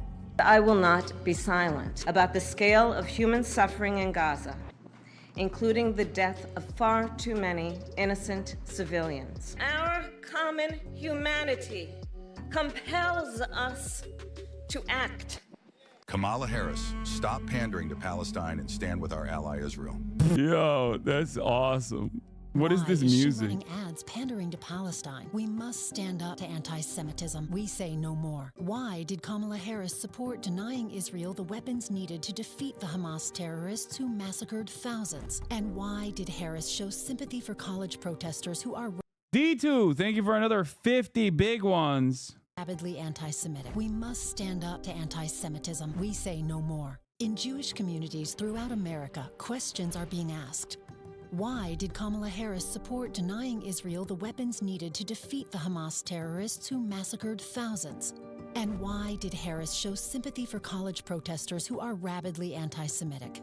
And why is she running ads pandering to Palestine? By the way, this is the same Pat that did this rat fuck.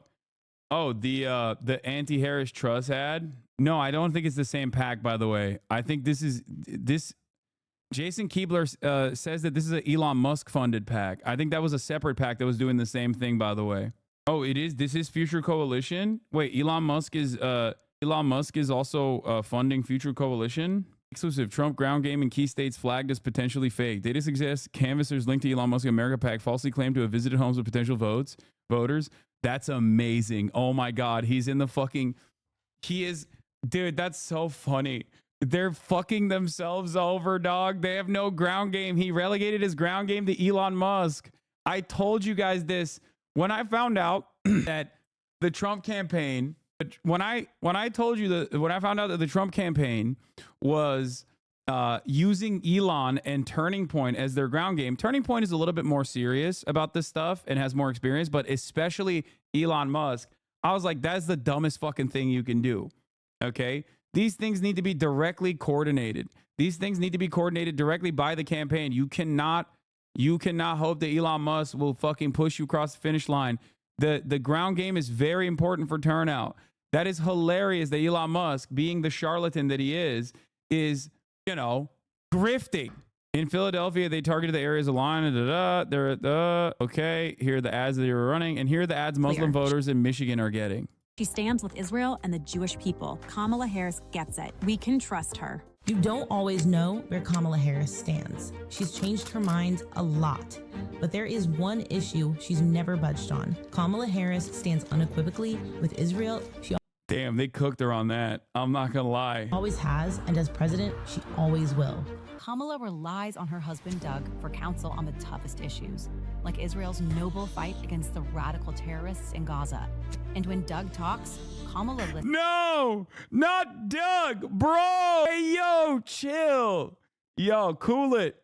Cool it with my man, Doug, dude. Hey, chill. Fucking chill, dude. Listens. Kamala and Doug, America's pro-Israel power couple. I do think that this is yet another indication that political discourse has devolved in this spectacular fashion, because this kind of overt racist pandering by a PAC that is so closely aligned with the campaign, which is already kind of illegal, but is this kind of overt racialized pandering used to be covered in the media as unacceptable. You know what I mean? When super PACs used to do shit like this, people would be like, that's unacceptable. Look at this fucking ridiculous ad. And I feel like nowadays this is completely fucking devolved. We have completely devolved. Political discourse is so fundamentally broken. This is crazy. Doug whistle. Yeah. When Doug talks, Kamala listens. Kamala and Doug, America's pro-Israel power couple. They were the ultimate power couple, Bill and Hillary. For a quarter century, the Clintons ruled the Democratic Party. Now it's their turn. Dude, Doug and Kamala are just like Bill and... Nah, that doesn't even work, dog. Come on. No, I that's awesome. That's fucking dope. That's dope, man. Kamala and Doug. Kamala relies on her husband, Doug, for counsel on the toughest issues, like Israel's noble fight against the radical terrorists in Gaza. And when Doug talks, Kamala listens. The one thing I will assure you always, I will always give Israel the ability to defend itself. Kamala and Doug, America's pro-Israel power couple. Kamala Harris is a strong leader for these difficult times. And joining Kamala will be her husband and top advisor, Doug Emhoff, who would be the first Jewish president. Damn, bro, they are cooking Doug. They're cooking Doug so much. I don't think Doug has anything to do with this, man. That's so funny. Yo, that they're kind of hyping my man up a little bit, okay? They're hyping my man up. Now, remember, this is a PAC that Elon Musk is associated with. Why the fuck are they making a goddamn PAC like this? Why the fuck are they making a goddamn PAC like this? They're just overtly being like, Kamala Harris is mind controlled by her Jewish husband. That's insane, dude. You're fucking insane for making an ad like this. It just shows that you're a little bit of a Nazi yourself, you know? Presidential spouse ever. Kamala Harris and Doug Emhoff making history, standing up for what's right, supporting Israel. It's especially funny to present Doug like this because it's fucking Doug. You know what I mean? Like, nah, I think Kamala Harris arrived at this conclusion all on her own. I don't think there was any input from Doug. Oh, that's awesome. You don't always know where Kamala Harris stands. Fracking, private health care, a secure border. Kamala was against all of that. There's no question I'm in favor of banning fracking. Now she's worried about losing, so she's saying the opposite. She's changed her mind a lot, but there is one issue she's never budged on that makes her worth it. Kamala Harris stands unequivocally with Israel and against its enemies. She always has, and as president, she always will. This November, let's make history. Joining Kamala will... You know what's really funny? These guys are so dumb for making this ad like this. Okay, let me tell you why. Because the people that are writing these ads, like, they're also probably fucking straight up Nazis and shit. And, or even if they're not themselves, they literally fucking think that, like, the average Muslim thinks about Doug or cares about him. The much better way to run these, like, anti-Kamala ads would be that she stands with Biden unconditionally. Because those guys don't give a shit about Doug, dumbass. They care about Biden doing the fucking genocide right now. And Kamala Harris has time and time again given incredible opportunities for these fucking attack ad writers to just be like, she stands with Israel just like she stands with Biden, who is nuking fucking Gaza. Okay? Like, if they wanted to do this, they should have, if they wanted to do a better job with this, if they weren't so fucking invested in, like, the notion that every single person in, like, Hamtramck is just, like, thinking that Kamala Harris is obviously being mind controlled by her Jewish husband, like, they would do that instead. But it's clear that they don't have the sauce. They don't have the sauce at all. They don't even understand what the fuck they're doing. Will be her husband, Doug Emhoff, the first Jewish presidential spouse ever. Vice President Okay, shut up. Hamtram. Fuck you. Aside, for right side, Harris has made herself clear. She stands with Israel and the Jewish people. She has a Hamtramck. Anyway, good stuff. How is this ad legal? I mean, dude, you can say whatever the fuck you want if you're a super PAC, pretty much. Learn from Galloway. George Galloway has different campaign letters for the white and Muslim households in Rockdale. Harris ad targeting college kids. Wait, what? I'm Trey. It's good to be here. What do you do and how much do you make? I work in finance, making 6 figures. How tall are you? 6'5". Do you have a plan to vote in November? Nah, not my thing. I'm done. You won't get pussy if you don't vote for Kamala Harris. Ladies, I'm Trey. It's good to be here. What do you do and how much do you make? I work in finance, making 6 figures. How tall are you? 6'5". Do you have a plan? Bro, the people working on the campaign have to be the most online people on the planet. I swear to God.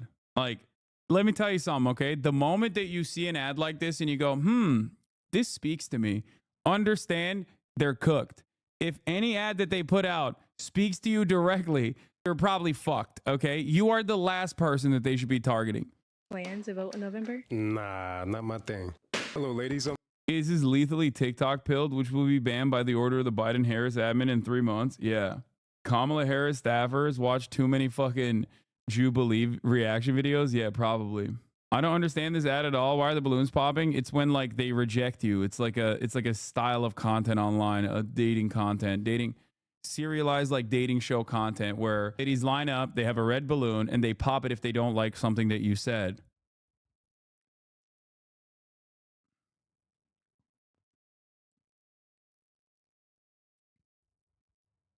One V20 is the best psyop since fentanyl. It's just brain rotted shit.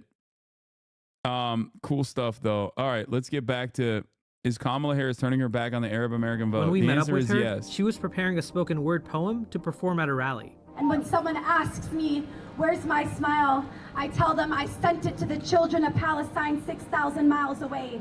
It's in the land where olive trees witness bombings each and every day, where the sun paint hues on resilient Palestinians who always find their way. Michigan is home to more than 300,000 Arab Americans. Immigrants from present-day Syria and Lebanon came here in the beginning of the 20th century to work in car manufacturing factories. And with each outbreak of war and mass displacement in the Middle East, more and more Arab immigrants called Michigan home. Dearborn is home to the largest Arab American population in the country. You know, if you drive down, just down the street, you'll see a lot of Arab American owned restaurants and businesses. This is the home of Arab America. While in Dearborn, we also reconnected with Adam Abu Salah. Adam volunteered for the Biden campaign in 2020. But now Adam says he can't endorse the party. This administration right now has continued to support Israel with their actions within the last 11 months and really haven't changed anything. So for us, you know, talking to our families back home, talking to people here in our community, we're really hurt by this administration. 40,000 people dead, 20,000 children dead. This is just too much for any of us to say, you know what, let's look past this and continue to support the Democratic Party. When Joe Biden dropped out of the race and Kamala Harris became the nominee, Adam was initially hopeful. But he says he's been disappointed in the campaign statements since then. You know, we hear a lot of talks about a ceasefire, but Kamala Harris and everybody, they say, you know, we want a ceasefire, but, and then what we want to see is a permanent ceasefire. The week we traveled to Dearborn, the city was hosting ArabCon. At the convention, Arab political leaders and organizers were discussing the community's role in this year's election. Arab and Muslim voters overwhelmingly supported the Democratic Party in 2020. An estimated 69% of them voted for Biden in the last election. That helped Democrats in Michigan, where margins have historically been slim. Obviously, to state that Donald Trump only won by 10,000 votes in 2016, and we just saw 101,000 people vote uncommitted. So this is definitely a state that Democrats should be paying attention to. You know, I know right now in the polls, Kamala Harris is up, but guess what? Hillary Clinton, a week before elections, was up 10% in Michigan, and she ended up losing to Donald Trump by 10,000 votes. Now, a recent national poll puts Kamala Harris's support with the Muslim community at 30%, and that's tied with the percentage of Muslim Americans who say they're planning on voting for Jill Stein and the Green Party. And that number includes Adam. You know, the Arab and Muslim community knows very well what a Trump presidency looks like. Many people in this community were impacted by the Trump presidency. He is a threat to our country. He's a threat to our democracy. So we also need to talk about Kamala Harris being a threat to our democracy and the Democratic Party being a threat to our democracy. As it stands right now, I'm going to vote for Jill Stein. Right now, we have a choice between candidates who have been continuous supporters of Netanyahu and the genocide that's going on. And we also have a candidate who has called this a genocide. I really don't understand why Democrats would think that out of the three candidates, we would go with them. And some of the people we spoke to at ArabCon echoed Adam's sentiment. I'm a registered Democrat, but I am voting for Jill Stein. It's important to show that I'm pretty sure I've worked with that lady before. I think she used to run a charity called Muslims for Progressive Values. What's your position on Jill Stein? I don't really care for Jill Stein particularly. I don't think these people care about Jill Stein either. I think they just want to fucking put a protest vote out there. Yeah.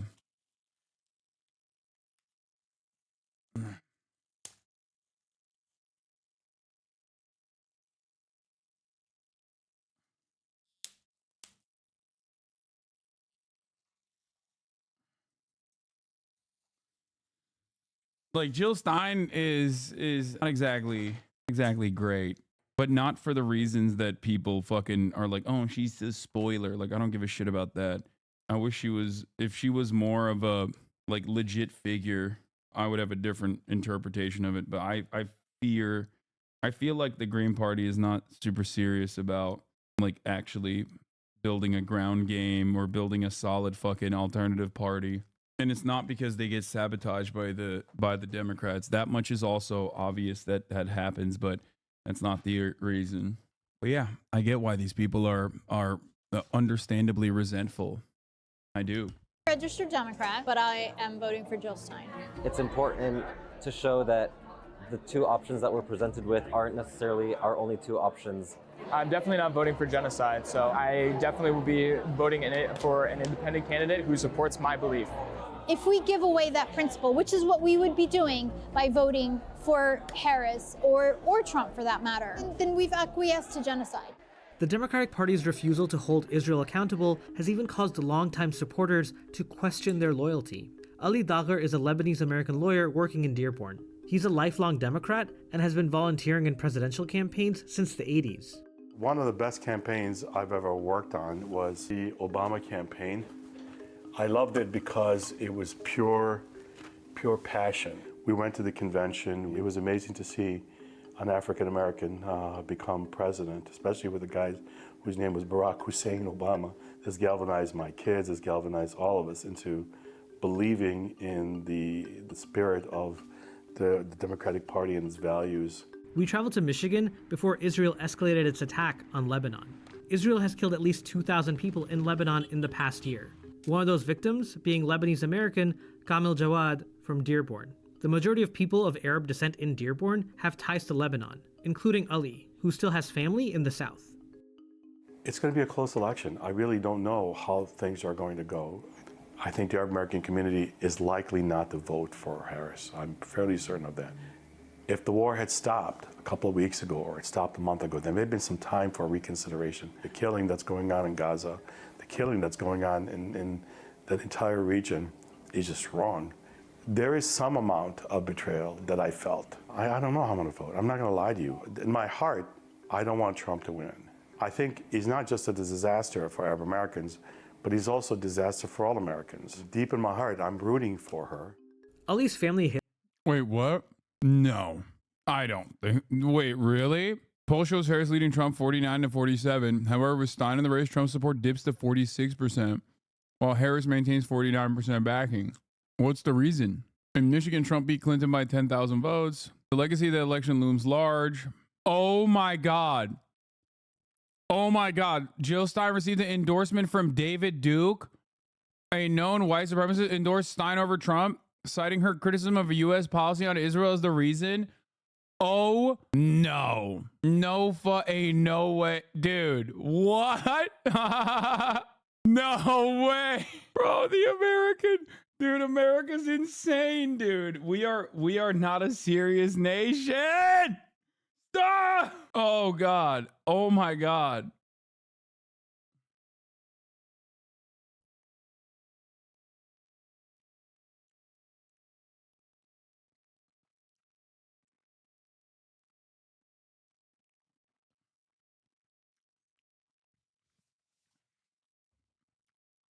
That's insane. I've seen a lot of pro-Stein leftists say David Duke is a DNC op to besmirch the reputation of Jill Stein. Yeah, sure. No, dude, he's just a fucking insanely anti-Semitic racist. Like, what the fuck are you talking about? Also, something really funny about this is that Jill Stein, I think, is Jewish. Wow, David Duke, he's woke now. David Duke is like, listen, guys. He's like, listen, everybody, we gotta vote for the Jewish woman who's running for president of the United States of America, because all of the other candidates are mind controlled by the Jews. Oh, that's awesome. He's like, David Duke be like, Jews controlled the media and the American government, which is why I'm voting for the only Jewish candidate running for president. Damn, this guy's good.